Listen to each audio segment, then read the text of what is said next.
Il y a 5 stades à franchir pour atteindre le couple épanoui dont tu rêves. C'est comme 5 niveaux de profondeur que tu peux atteindre dans une relation. Et ce qui est fou, c'est que 80% des couples restent bloqués dans la phase 3 toute leur vie. Alors sois bien attentif pour passer d'une étape à l'autre. La première phase, c'est l'état amoureux. Et on l'a déjà tous ressenti. Cette personne, elle est incroyable, tu l'aimes tellement, tu vois aucun défaut et la vie est merveilleuse. La deuxième phase, c'est la phase de désillusion. Et c'est là que tu commences à remarquer les défauts et les différences de l'autre. Puis arrive la phase de confrontation.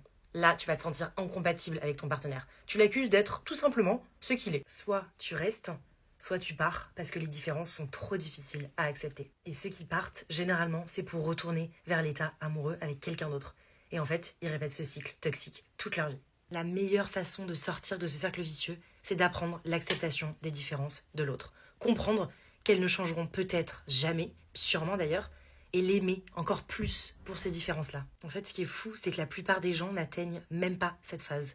Et pourtant, c'est vraiment ici que le travail de l'amour commence. Maintenant, une phase hyper intéressante, c'est la phase de renouveau. Chacun assume sa part de responsabilité dans la relation. Chacun est en fait co-créateur de la relation et s'engage pleinement. Et enfin, dernière phase, le couple connecté.